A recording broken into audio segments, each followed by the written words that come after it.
Olá pessoal, nesta aula nós vamos aprender sobre os números em Libras, tá? Então os números eles são muito importantes porque eles servem para a gente quantificar as coisas, identificar os lugares, o número das casas, passar o número de telefone e muito mais. E vocês vão precisar realmente aprender os números para estar utilizando ele durante a comunicação em Libras, tá? E os números, ó, o sinal de números, aqui a configuração de mão em S, aqui no peito, ó, números, tá? Aqui é o sinal de números. Vamos começar pelo zero. O zero é a mesma configuração de mão de O, tá? O. Então vai ser zero. O que diferencia? Dependendo do contexto, quando vocês estiverem se comunicando, vocês não vão estar precisando diferenciar. Se eu estou passando uma sequência de números, por exemplo, o número do meu WhatsApp, por exemplo, eu não vou estar precisando identificar que aquilo lá é um zero e não um O, porque a pessoa já vai entender naquele contexto que aquilo se trata de um número.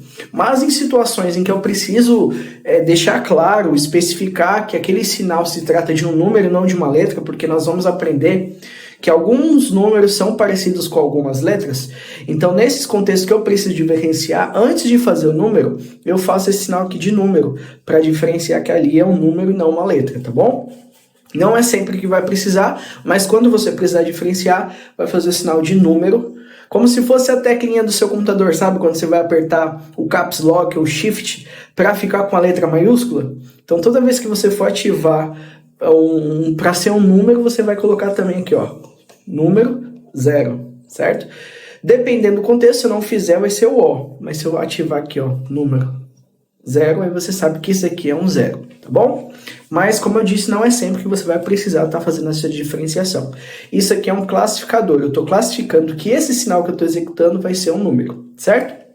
Muito bem. Então, nós temos aqui o 0, com o formato de O.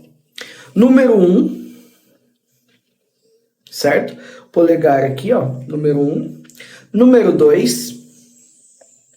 Número 2. Número 3, aqui. Número 4.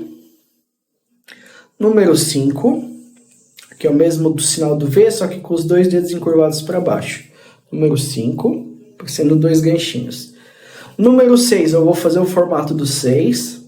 Começa, ó, faz como se fosse uma bolinha, depois desce aqui o seu dedo indicador até o meio do polegar, ó, fazendo aqui o número 6. 6. Tá? 6, ó. 6. 6. 6.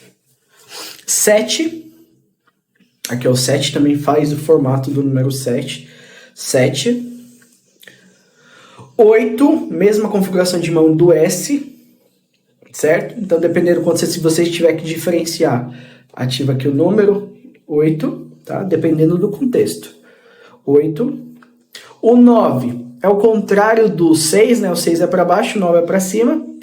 E aí, o 6, o 9, vocês vão perceber que algumas vezes as pessoas vão fazer assim, ó, para ficar mais fácil de visualizar. A configuração de mão geralmente é assim, tá? Mas o pessoal sinaliza bastante assim também. Então, dependendo do contexto, você vai entender que se trata do 9, tá? Essa configuração de mão aqui. 9. Tá bom? E o 10, a junção do 1 e do 0. Esses números que eu ensinei para vocês, eles são os números que vão servir para algarismos. Quando eu quiser passar o número de um telefone, o número da casa, certo?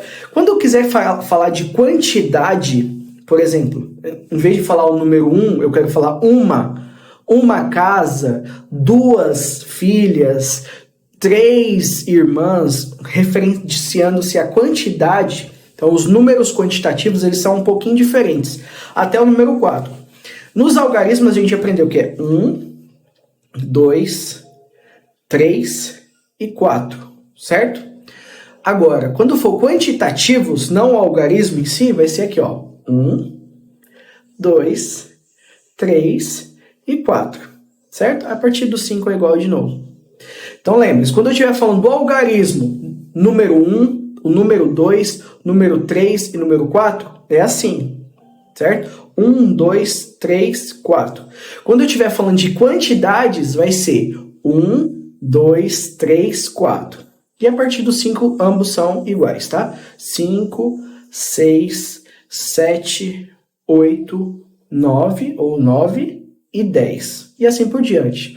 11, ó, um de um lado do outro, 11, 12, 13, 14 e assim por diante, tá bom? Então esses são os números cardinais para algarismos e os números quantitativos para quantidades. E temos os números ordinais, que é quando eu, em vez de eu estar falando 1, 2, 1, 2, eu estou falando primeiro, segundo, terceiro, quarto, quando eu estou falando de colocação, de ordem. Então, primeiro vai ser como? O número 1.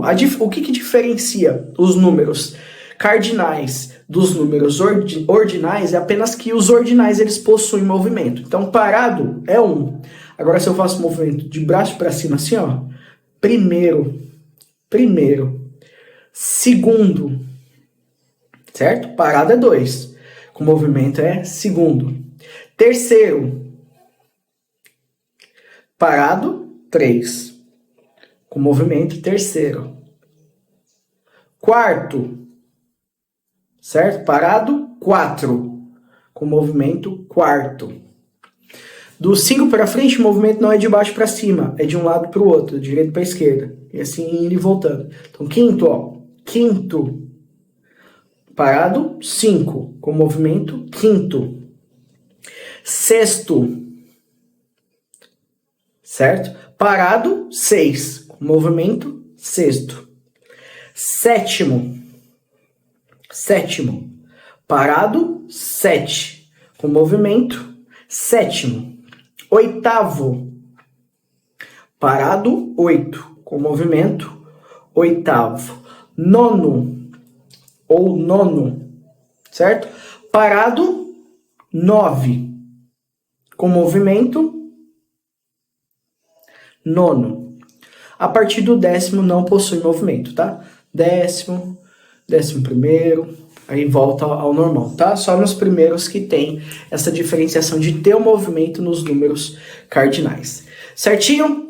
Aprenderam os números? Voltem lá, nós temos os números cardinais, que são os algarismos, nós temos os números quantitativos, nós temos os números ordinais, que são para ordem, certo? Do 1 ao 4 vai mudar entre os cardinais e os quantitativos, 1, 2, 3 e 4 nos números cardinais e 1, 2, 3, 4 nos números quantitativos. A partir do 5 é tudo igual, 5, 6, 7, 8, 9, 10. E o que diferencia os ordinais dos cardinais é que nos ordinais eles têm movimento, tá? E nos algarismos cardinais não possuem movimento, eles são parados, certo? Aprenderam? Volta o vídeo e pratica o quanto for necessário. Até a próxima aula.